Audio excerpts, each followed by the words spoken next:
Enter, rejoice, and come in. Enter, rejoice, and come in. Today will be a joyful day. Enter, rejoice, and come in. Enter, rejoice, and come in. Enter, rejoice, and come in. Today will be a joyful day. Enter, rejoice, and come in.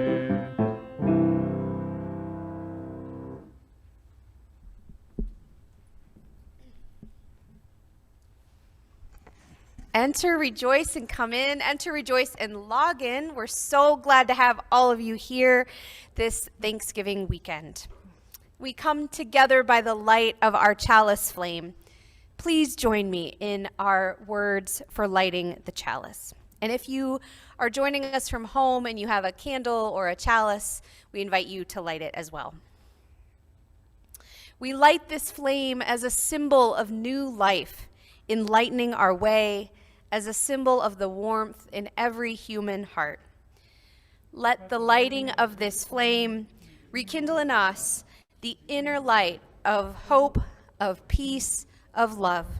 May we share that light with all people.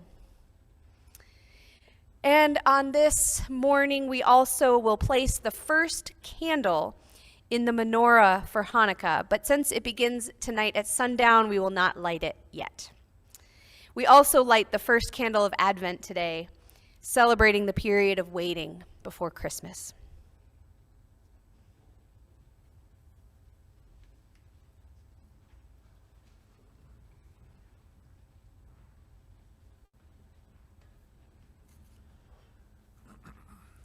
Good morning. Good morning. My name is Bill Carlson. It's my joy to welcome you to the Fox Valley UU Fellowship, and whether you're here in person or virtually, welcome. If this happens to be your first time here, a special welcome to you. My wife and I joined this fellowship in 1984 and raised our three daughters here. It's one of the greatest joys of my life. They went through RE and from being little all the way through coming of age and our whole lives, and they benefited greatly from that. I wish I had had that when I was growing up. So, at our fellowship here, our Director of Congregational Life, Marie Luna, would love to help you get connected here. Feel free to chat with her after the service or send her an email. And now it's time to settle in. We'll be present together. We'll take a deep breath. We'll become aware of our body and intentionally gather in this sacred place. Welcome.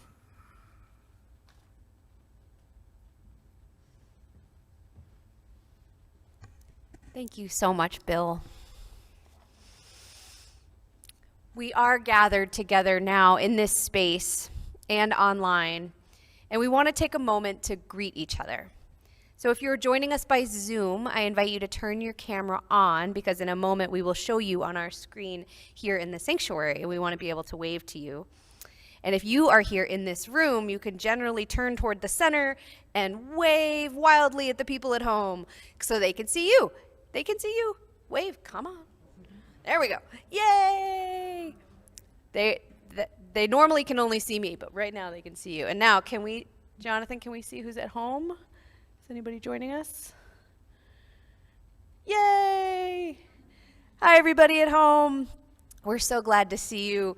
It's so nice that technology has made this possible for us to be together in this way. And now that we've gathered together, our call to gather is one that I wrote for this morning's service. And when I indicate like this, your response is, it's worth it. Let's try that together. It's worth it. In the rush and hubbub of the day to day, carving out the big, grand gestures can feel impossible. When facing stress or anxiety or depression, you should try spiritual practice. Feels like you should try climbing Mount Everest. It's hard to believe. It's worth it. But these signals, stress, anxiety, depression, feeling lost or disconnected, they are telling us. They are telling us we need to reconnect. They signal to us, help. They remind us that something is needed. Rest, connection, God, hope. That even something tiny, it's worth it. A spiritual practice does not need to be grand. It need not be bold or shiny or brave. It might be small. It might be casual. It might be wimpy. It might be pathetic. But even still, it's worth it. It might be a 5-minute walk to admire the bare tree branches. It might be 10 extra seconds of running your hands under the water. It might be an attempt to give more compliments to see the smiles that they bring. It might be a morning prayer. It's worth it. In the rush and hubbub of the day to day, our spirits yearn to see and be seen. If not now, when? It's worth it.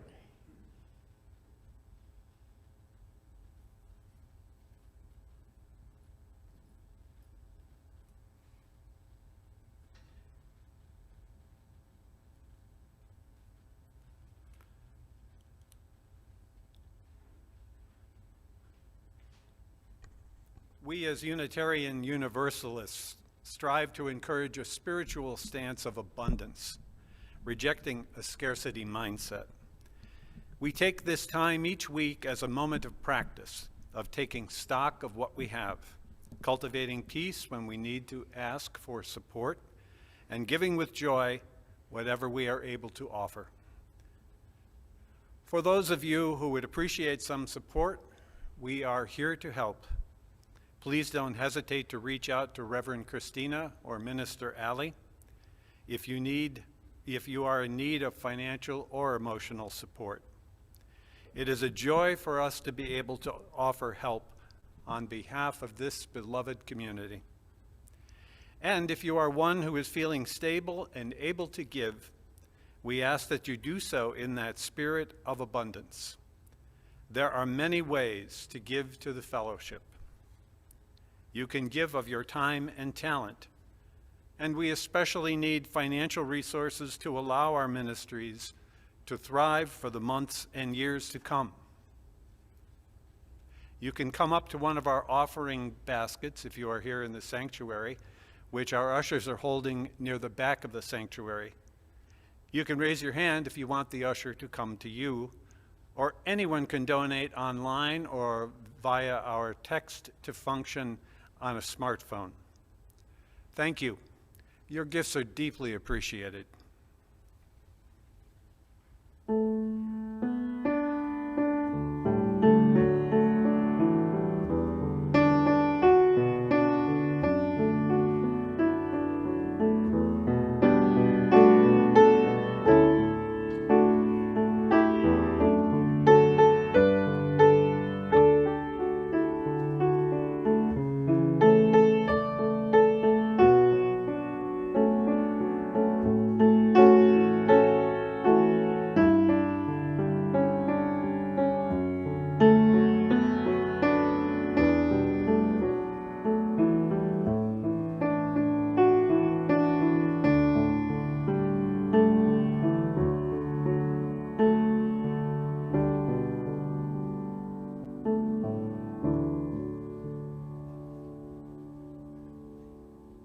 Our settling song this morning is We Give Thanks. It's 10:10 in the teal hymnal, and the words are also up on the screen and in the Zoom chat.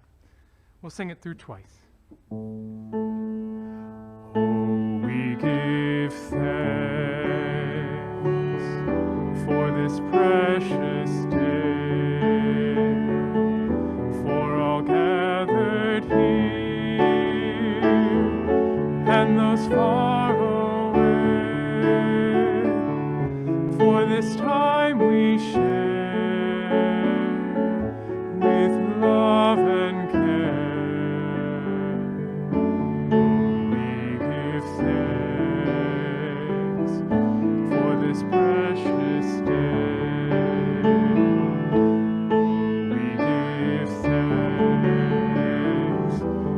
this precious day, for all gathered here, and those far away, for this time we share with love and care. We give thanks for this precious day.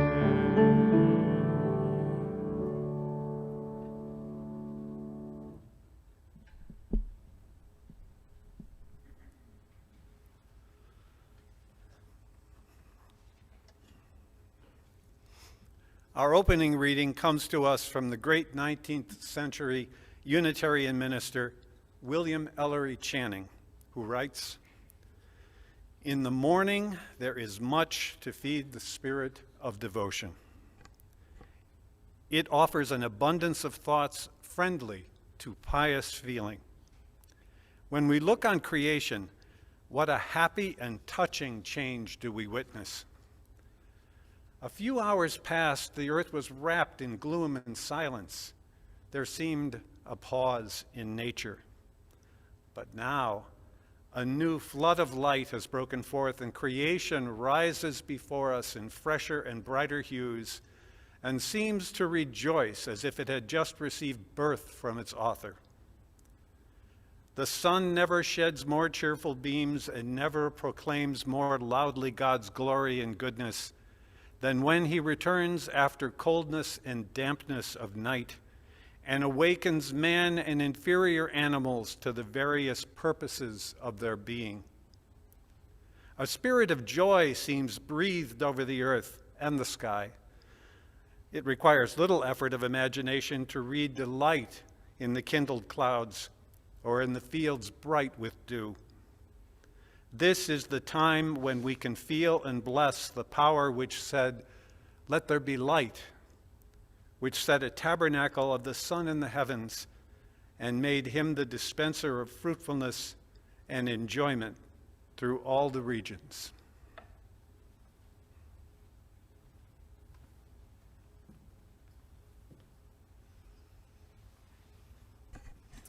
Our second reading comes to us from the contemporary UU minister, Marisol Caballero, who begins with a quote from Martin Luther. "God writes the gospel not in the Bible alone, but also on trees and in the flowers and clouds and stars." Reverend Caballero continues, "I've begun to pray recently. This may sound odd coming from a minister, but as much as I adore leading prayer in front of a congregation or on the state capitol steps or at a patient's bedside, I've always held a certain amount of shame that prayer isn't central to my spiritual practice. Perhaps shame isn't the right word for it. Perhaps it's more like envy. I want to be good at it. I'm under no theological pressure to keep up a prayer life. I don't believe in a God that will smite me if I don't engage in regular conversation. In fact, I'm comfortably perched on the fence about God. That is, if by God we're talking about a noun. I lose interest the minute that God is spoken of as an enormous celestial ATM who doles out rewards to some and punishment to the kids who are too busy to call home once in a while. Yet I appreciate the word God for the sake of common vocabulary. It's a good universal shorthand to describe the little moments in our daily life that smack us into paying attention.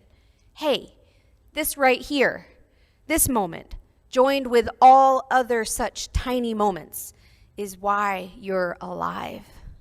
This is holy. Here it is. In understanding what I'm doing as prayer, I place myself in the company of souls throughout the millennia who also hoped, cried, were sickened with worry, loved desperately, felt impossible levels of joy. I join those who have reached into their chests, yanked out their hearts, and offered them to this world. When I try to do it, my mind drifts. But I sit in my hammock under a big old oak, and notice that when I look up from my day and reach right in, my heart is filled with so much God.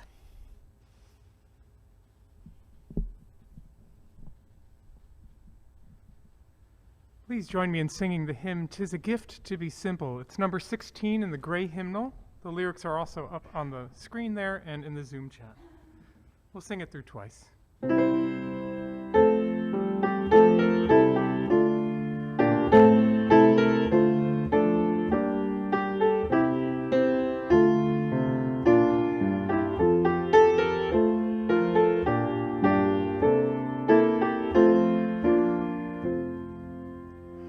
Tis a gift to be simple, tis a gift to be free, tis a gift to come down where we ought to be.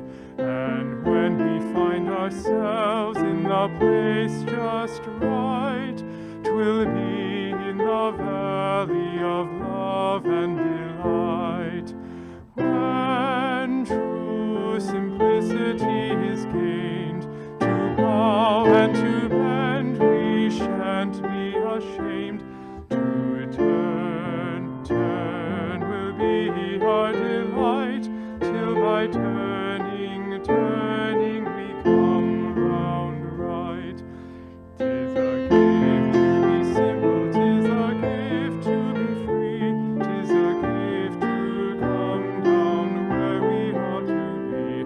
And when we find ourselves in the place just right, 'twill be in the valley of love and delight. And true simplicity is gained, to bow and to bend, we shan't be ashamed. To turn will be our delight, till by turning we come round right.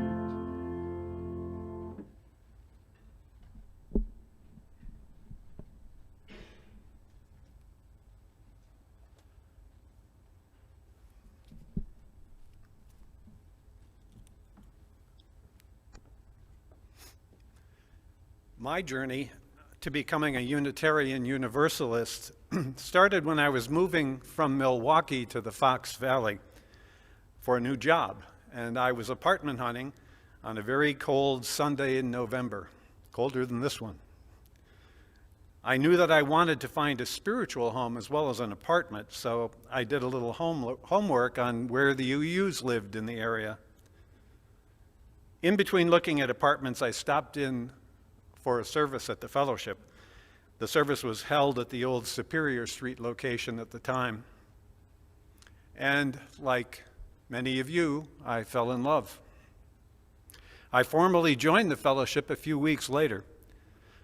Then I fell in love in another way, having met the woman who would become my wife, Julie, at a fellowship service. My wife and I moved away after we were married for new jobs in Milwaukee. Having both retired, we very happily came back to the Fox Valley and to the fellowship.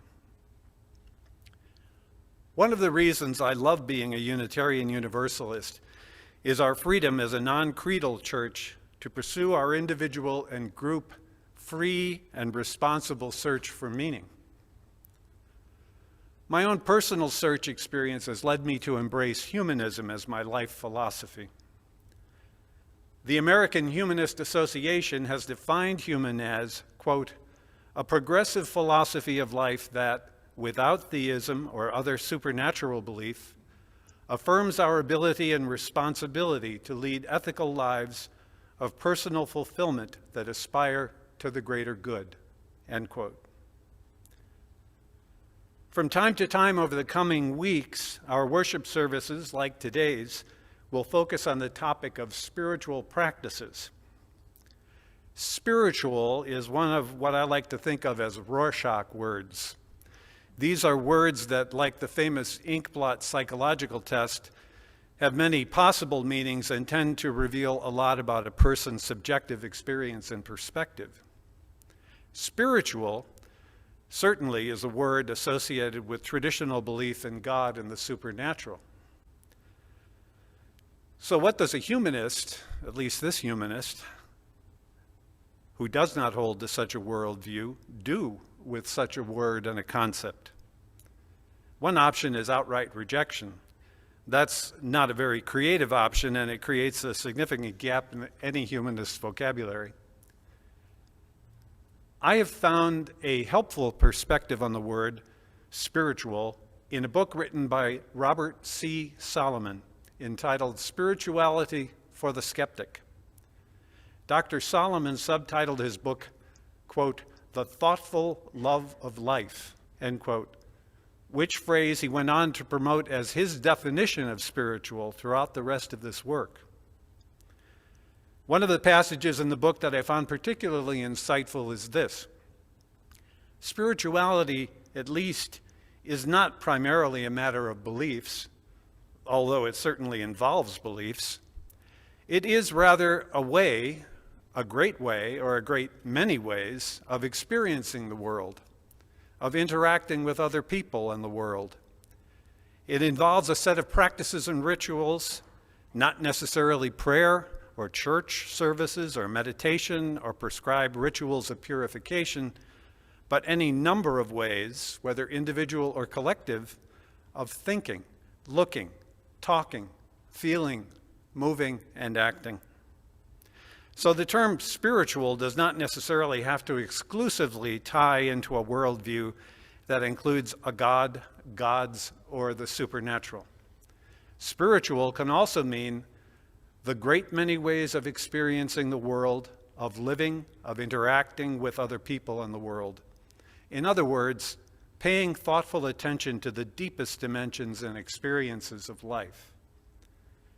So spiritual practice in this light can mean anything that promotes and develops our attention and thoughtfulness with regard to the wonderful details of life and our world, such as music, writing, nature, service to others.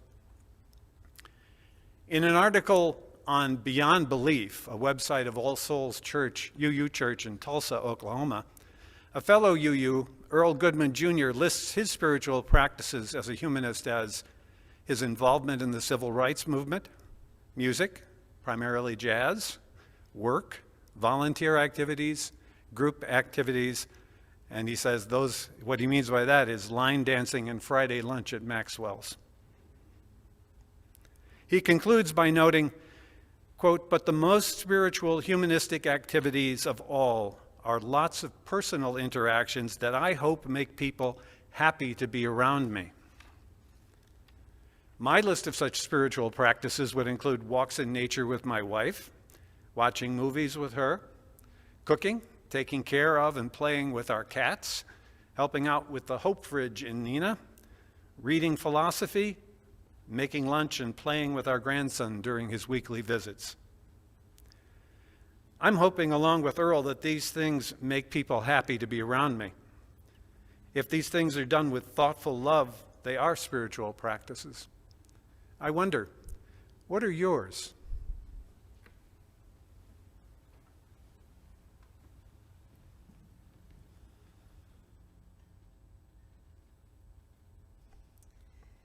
Our sermon this morning is given by the Reverend Denise Cawley, who serves a couple congregations in the Milwaukee area, and she's joining us via the magic of video. So enjoy her sermon. It's entitled Pathetic Spiritual Practice. Oh, and you might, if you have a pen handy, you might want to take it out now because she's going to invite you to write things down. But if you don't, no pressure. You can just hold them in your mind.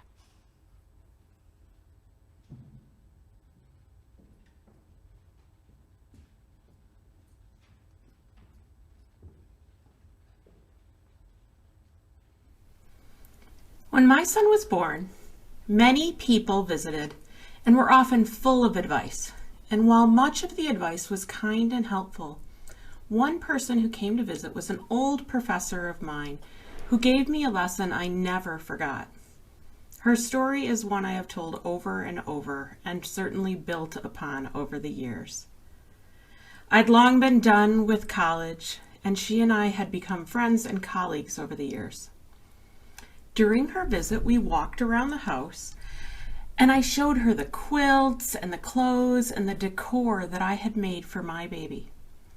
She held my son, rocking and talking to him, and then she looked at my then wife and I and said, "I can tell by who you are and how you do everything else that you're going to be first-class moms. You will do motherhood with zeal and participate in parenting with enthusiasm. I know you are cloth diapering and breastfeeding. You are the kind of moms who will make their own baby food. You will go on field trips. You will be involved in homework and clubs. You will make big sacrifices for him to take him to classes and make sure he has a great education. You will move other things out of your life so that you can fully immerse yourselves in parenting. I'm gonna tell you something," she said. "You need to take care of yourselves. You need to go on dates. You need to walk or exercise. Aim for pathetic. Pathetic dates, pathetic walks, pathetic exercise. Have pathetic sex," she said. "At least then you know you're doing those things. If you aim for pathetic, you can at least say you did them.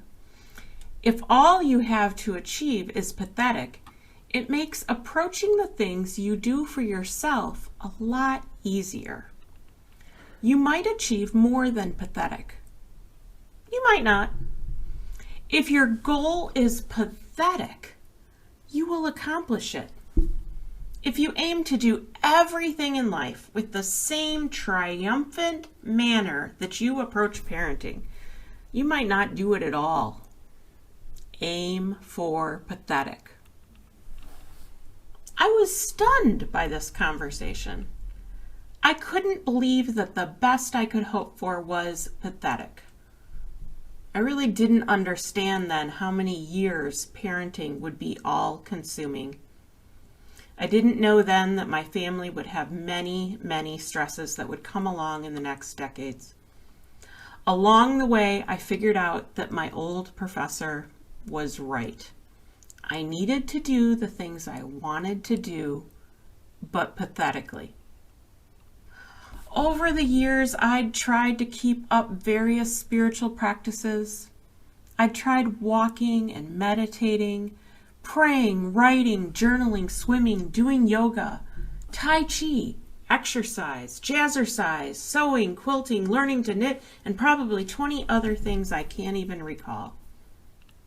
Some lasted years, some months, some weeks. I would reminisce about why I wasn't doing all the things, and I felt like a failure. Why did I quit? In all of these activities, I had aimed high.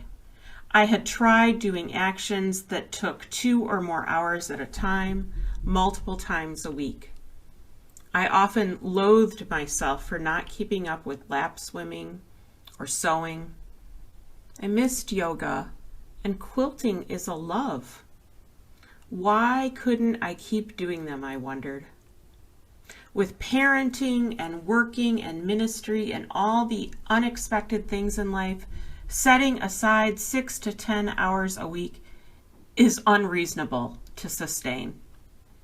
None of these practices took into account how to do them when illness, stress, or death happened. And frankly, when do you need spiritual practice more than then? None of them were flexible enough, not the way I set them up. I couldn't take them with me on the road. If I had to travel or work extra hours, they vanished from my repertoire. This just left me lacking the benefit of spiritual practice, and it left me feeling guilty and punishing myself with self-deprecating thoughts of failure.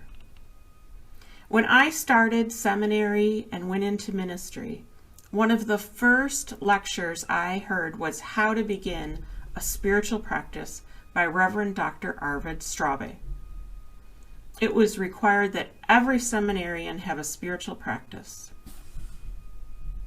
I contemplated my failed attempts and realized I could only attain this if I did it pathetically. Pathetic effort, I should maybe even say pathetic effort, would be my goal.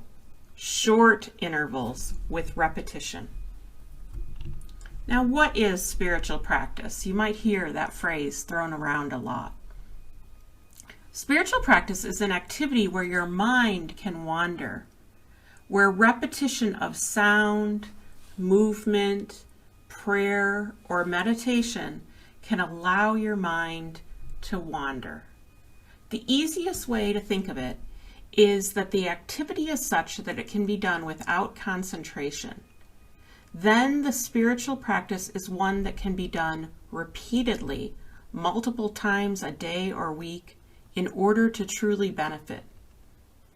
If you've ever driven somewhere and don't recall how you got there, you had your first taste of spiritual practice. If an idea came to you when you washed dishes, weeded a garden, or took a walk on a familiar path, and your mind worked out something that you'd been concerned with, you received the benefit of spiritual practice. Frequently, parents will tell me they get their best ideas when they have a moment alone in the bathroom. Your mind has wandered in the shower. Perhaps that's when you whet your appetite for spiritual practice. Now, how do you go from something being happenstance to a practice that you benefit from? First, you have to pick a spiritual practice or a couple. Try not to think of them as hobbies you have. They're things that are truly in the mindset of spiritual practice. They have to be things that you can do anywhere. Meditation or prayer need no tools or supplies and are completely portable. There are even apps available to help you and thousands of books at the library. Writing in a journal upon waking and bedtime is a really simple tool. One of my friends purposely writes each evening, changing her handwriting style to change her mind. Often, to make it a practice, you would commit to 1 page a day or 1 page at each instance. You write whether you know what to write or say or not. You just commit to moving your pen across the page. Maybe you want to walk or do some form of exercise. Ideally, you want to do something that doesn't require you to think too hard. I've noticed I cannot walk on rocky paths where I have to concentrate on my steps, or I don't have that benefit of my mind emptying and the repetition of my feet lulling me into meditation. Even when I walk along beaches along Lake Michigan, I find myself returning to the same paths I know. This way, my thoughts can drift, and the repetition of the lake lapping up on the shore will melt away the noise of ministry, family, work, and other commitments that are occupying my head. It lets them melt away. Remember, you want a pathetic goal when you start. Now, I know that some people say, well, I come from the greatest generation and we do everything the best. And I'm asking you to set that notion aside right now. Set it aside because that creates an environment that you can't always achieve. Now, sometimes I give out a worksheet for doing this. You want to think about opening your phone right now or jotting something down on the order of service about doing your spiritual practice. You want to be really judicious in your goal. Keep it simple. How many times a week will you do it? Jot down ideas as I speak if you want. Frequently, it's more important to have the frequency be often rather than a long duration. For it to be a practice rather than something you do once in a while, it really has to be done consistently. It has to have a modest goal. You want to know that you can achieve this goal. It has to be reasonable. So for example, rather than telling yourself that you will meditate twice a day for a half hour at each time, get realistic or pathetic. It takes at least 6 to 8 weeks for a new habit to be established. Try making your goal 10 minutes 5 times a week. Write that down. You can always go longer. It really helps to have support, and that's one of the great things about being a member of a community like this. Who can be your spiritual practice accountability buddy? Some people want to have a teacher or a coach, or they gather spiritual friends or a spiritual director they sign up with in order to be accountable. These are great things that you can do in this community. You could also pair with another congregant, and they could be your accountability buddy. Developing a spiritual practice is a goal that you pursue to deepen your faith. A lot of people join a community because they want community, or they heard about Unitarian Universalism being a place that practiced social justice. But in order to be in the best mindset to do those kinds of things, to be in community, and to be deep in our own spiritual development, we need a spiritual practice. These things all go hand in hand. Sometimes I only walk for 10 minutes. I might see the lake, I might just walk down the block, I look at the trees, I examine some leaves, and I move on. When I started practicing spiritual practice, trying to learn about it, I realized that the more I did it, not the longer I did it, not the longer duration, the more often I did it, the more I grasped the deepening. It felt good. I'd try it again. Ideas would come and I'd feel refreshed. I started to realize the gift of pathetic spiritual practice. Occasionally, I'd spend longer. Yet regardless of the time, I would feel that magic of meditation. I would rest and be refreshed from the waves lapping over my feet. And we all know that with the pandemic that has happened, that we have needed spiritual practice. We have needed that deepening. And you can get all this in just 10 minutes. If you have been interested in a deeper, richer life, this is the next stage of your development. Meditation of all sorts has been shown in many studies to be the practice standard of excellence for the deepest and most effective way to achieve deep personal transformation. New brain imaging technology can actually show how meditation remodels our brains. Practiced regularly over time, this creates calmer, kinder, less reactive human beings and generates a sense of thriving and well-being, less impacted by stress. Trying meditation practice of any form could be the foundation of your spiritual practice. You ready to jot some things down? Consider some of these meditative practices. You want to jot some things down that you think you could commit to today, this week, and for the next month. You want to ideally come up with things that you could do at least 5 times a week. Aim for pathetic.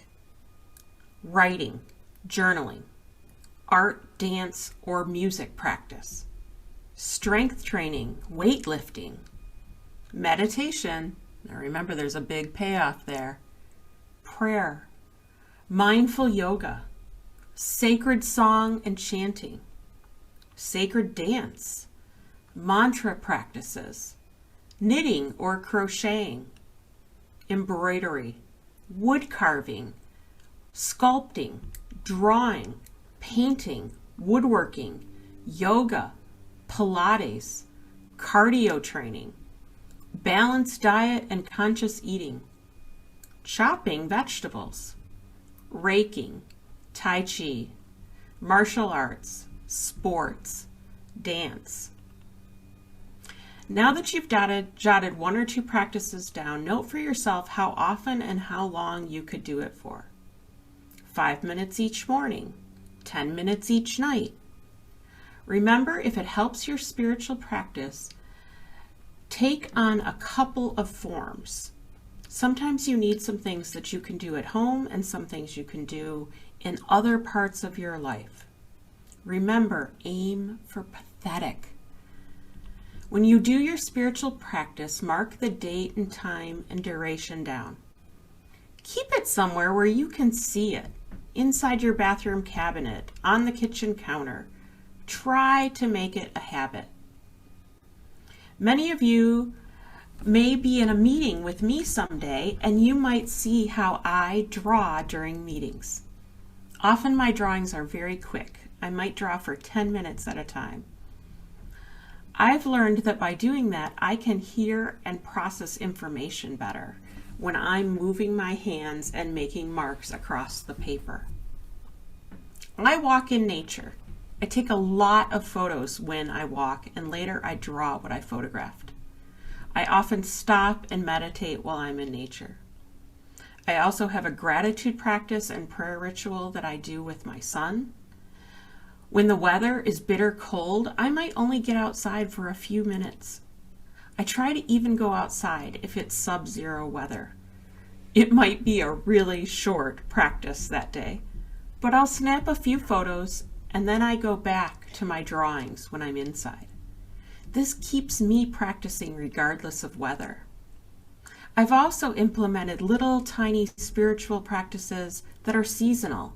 For example, when the lilac bushes are blooming at my house, I make it a habit to go out sometimes 5 times a day just to smell the lilacs. It's a wonderful little reset. You want pathetic spiritual practices.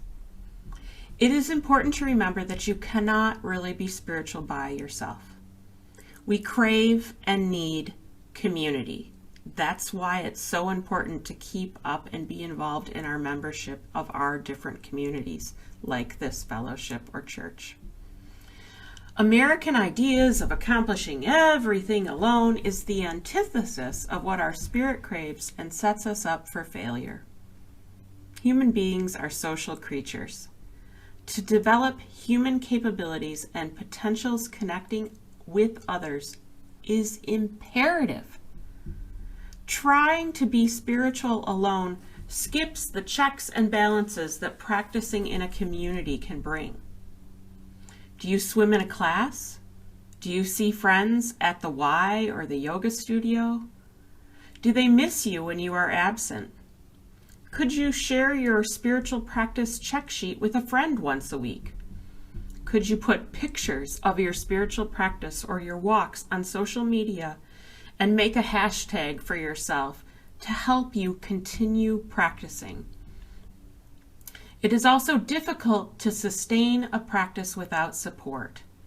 Consider joining a soul circle, a chalice circle, a covenant group, a spiritual reading group, meditation groups, Buddhist chanting groups, singing, choirs, and more. Check on a way for you to have a spiritual practice in community. This is where we really expect one another to help each other to keep up our practice. As the Vietnamese Zen master Thich Nhat Hanh said, a lone practitioner is an ex-practitioner. Often creating an altar helps remind you of your spiritual practice. This doesn't have to be elaborate. Maybe you put someone's name down on a card that you're holding an intention for or an event. Maybe you put reminders of the seasons on it. I like to have my pathetic spiritual practice include cards and quotes inside my medicine cabinet. I put special mementos from worship services or little reminders of things we've done in the church around my computer. That's a little form of an altar. Perhaps you take a sentimental dish and you recycle slips of paper and write or place intentions on it each morning. Children can help decorate stones representing each of the 7 principles. Families could put a jar on the kitchen table. Couples can do this too. You can do this alone. Write something each day that you're thankful for. Start with this Thanksgiving and holiday season. Do something where you start to say, okay, every day I will put down something I am thankful for, no matter how small or pathetic it might be. Google home altar and the internet will return millions of ideas. Pinterest can be your friend. The authors Murphy and Leonard write in the book, The Life We Are Given, when wisely pursued, such practices bestow countless blessings. If we do not obsess about their results, they make us vehicles of grace and reveal unexpected treasures. In this, they often seem paradoxical. They require time, for example, but frequently make more time available to us. They can slow time down and open us up to timeless moments from which we have arisen. They require sacrifice, but they restore us. While demanding relinquishment of established patterns, they open us up to new love, new awareness, and new energy. What we lose in time might be replaced by new joy, beauty, and strength. They require effort, but become effortless. Demanding commitment, they eventually proceed like second nature. They need a persistent will, but after a while, they flow unimpeded. Where they are hard to start, they eventually cannot be stopped. Where they are hard to start, they eventually cannot be stopped. I urge you to begin your spiritual practice or recommit to one, today even. Remember the advice of my old professor, aim for pathetic. Spiritual enlightenment comes to us when we are in action, even if just for 5 minutes. Aim for pathetic. The results will be, I promise you, anything but.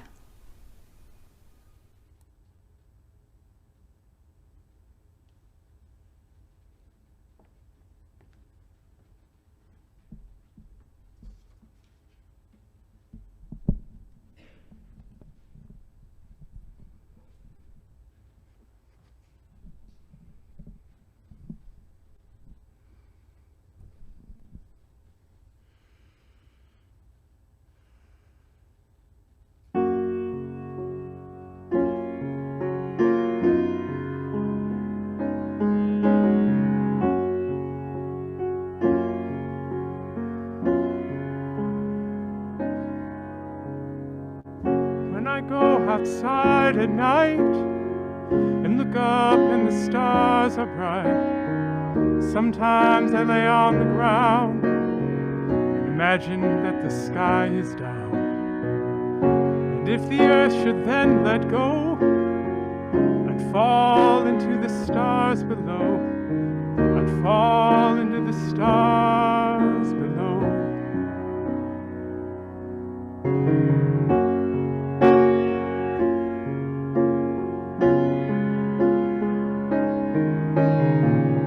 When I see the red sunset in its quiet splendor, I reflect that the sun's not going down at all, but the earth is turning somersaults.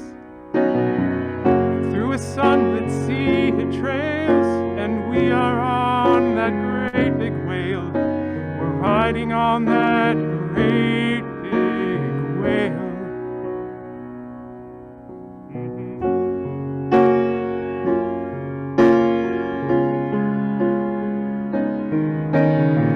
When I try to grasp the simple fact of this existence and think of all the fantasies and fairy tales and wishes, none strikes me as more unlikely or magnificent than this is.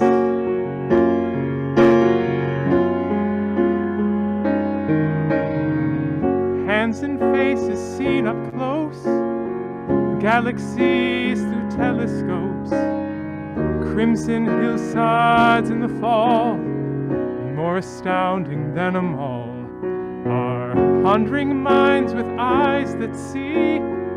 These are deep mysteries, deep mysteries.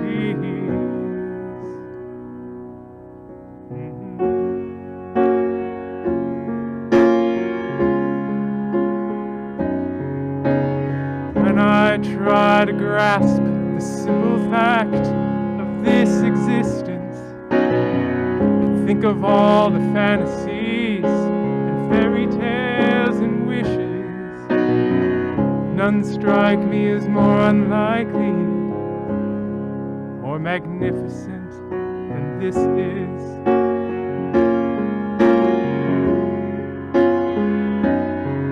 Like a strange enchanting play of impossible dimensions, the setting and the stage run light years in all directions, and the breathless scenes in the storyline defy comprehension.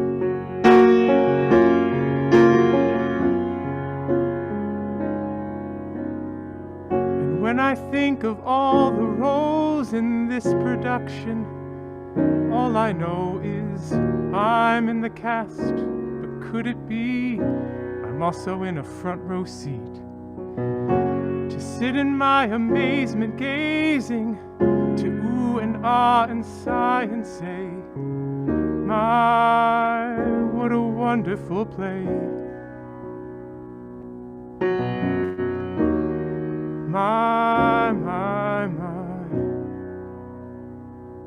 my.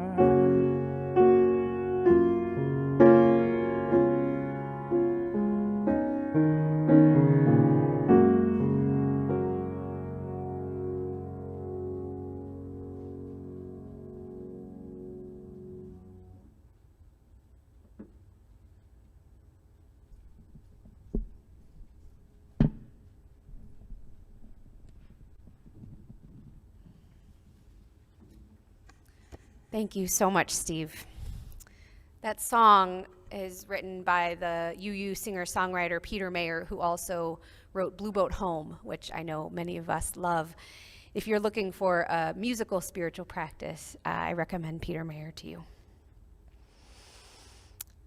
Part of our commitment to each other is that we bring our joys and concerns to this time.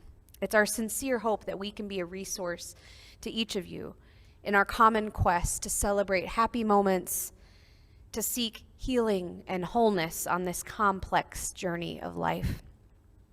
For those of you who are joining today in person, we invite you after the service to take a stone from the bowl at the back of the sanctuary and place it up here in our fellowship chalice as a symbol of this community supporting you.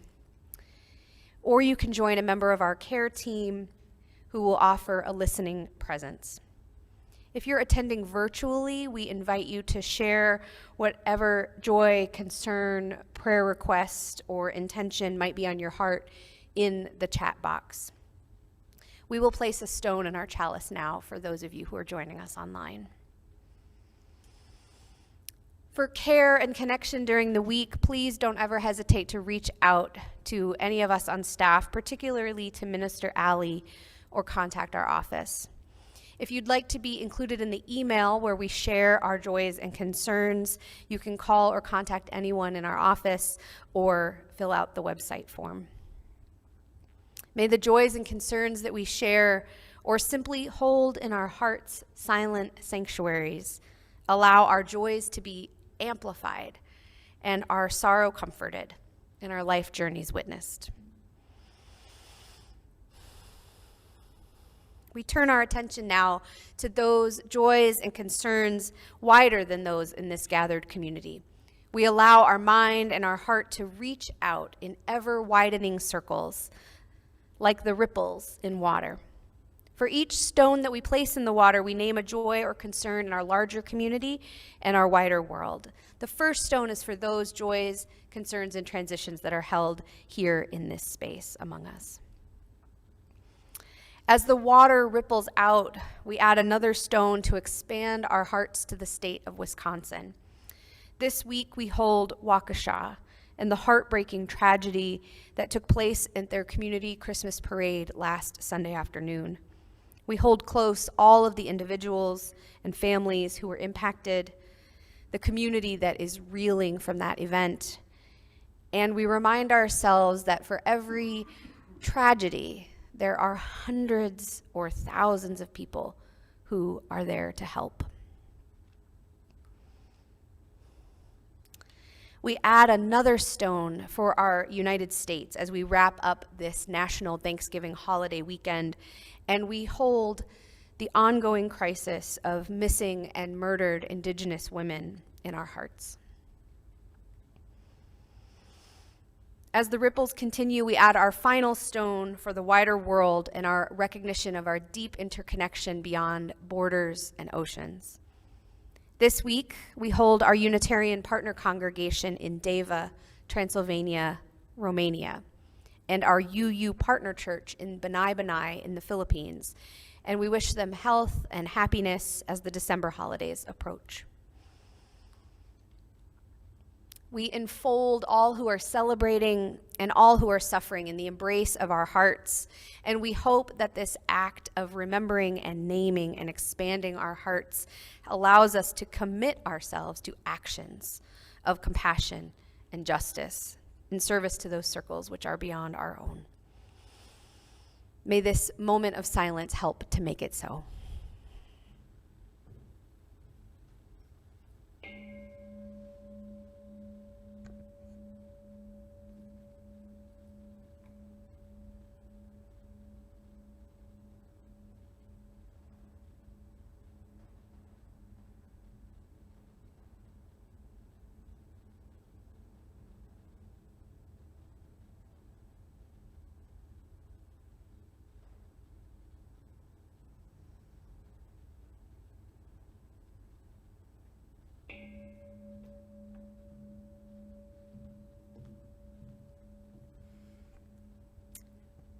Our time together is coming to a close, which means our time to return to the world and our daily lives is beginning.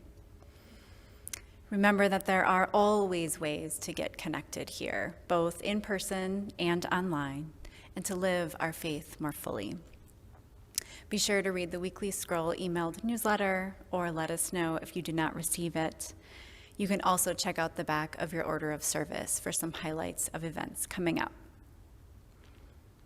As we prepare to leave this gathering, we invite you to consider what you wish to take home with you, what lesson or idea or theme you will carry with you from this time together back to your daily life. Our hope is that it will serve as inspiration and empowerment for the week ahead. And now, please join me in our unison words for extinguishing our chalice flame, even as we continue to hold its warmth and light in our hearts. As we extinguish this flame, let us go our ways with hope in our hearts, with our spirits renewed, and with the deeper understanding of life's mystery. Let us carry the light of compassion and commitment to build a better world. After these closing words, we will hear a postlude song. We invite those of you who want to stay here in the sanctuary for a time of sharing and conversation. Everyone else is welcome to use that time to log off or to make your way out of the room. Go in peace, knowing that we wait to embrace you upon your return.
you.